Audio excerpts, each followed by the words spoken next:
Croeso i Gwern Gof Uchaf. Daliad Cadwraeth Fynyddig wedi lleoli yn ardal ddefrydol y Carneddau a Glyderau ym Mharc Cenedlaethol Eryri.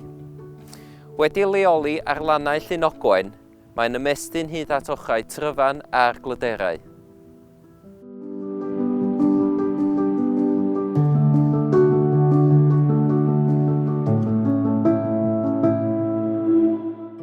Yn eiddo i'r Ymddiriedolaeth Genedlaethol Cymru, mae'r fferm yn barod ar gyfer tenant newydd sydd â'r brwdfrydedd a'r angerdd i gyflwyno rhywbeth arbennig er bydd amaethyddiaeth, natur, phobl a hinsawdd.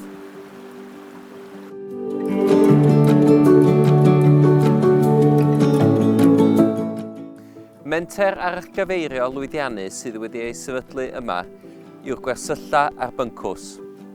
Mae hwn yn boblogaidd gyda ymwelwyr o bell. Mae cyfleoedd a photensial i dyfu'r fenter hon yma.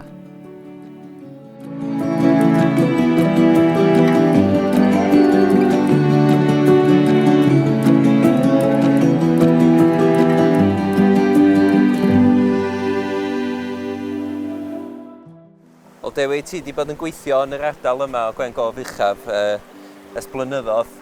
Be ti'n weld o ddydd i ddydd yma ar ran ymwelwyr?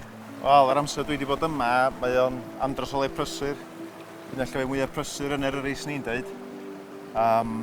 So, gyda'r maes campio, cerddwyr, mynyddwyr, mae yna filodd yn dod yma bob blwyddyn. A fysa tenant sydd yn dod yma i Gwern Gof Uchaf yn rhan o hynny a gweithio hefo'r cyhoedd? Fasa rhan mawr o swydd o fod yn gweithio ar y ffarm yma ydy delio efo'r cyhoedd. Gwych.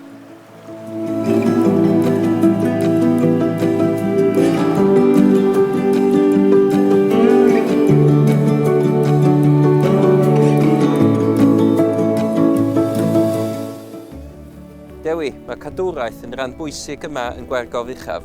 Be ydych chi fel tîm yn edrych amdano? Wel, da ni gan y ffarm o reit anodd o ran i'w faint mae'n 700 acre o dir mynyddig. Dyna dipyn o waith i edrych ôl cynefinoedd sydd yn mynd o'r copaon, rhosti'r mynyddig, lawr i'r cymoedd, lawr i'r ffriddoedd, lle mae'n fwy o laswelltir, a lawr i gwylod o Dyffryn. Felly, byddwn nhw'n gweithio'n agos efo'r tenant, ni fel ceidwaid, i edrych ar ôl y lle. Diolch ti.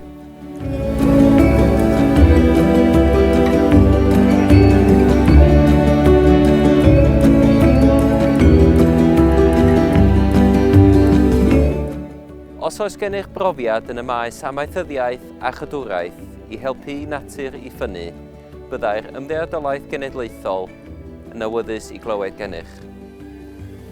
Am fwy o wybodaeth ar sut i wneud cais, ewch i'n gwefan.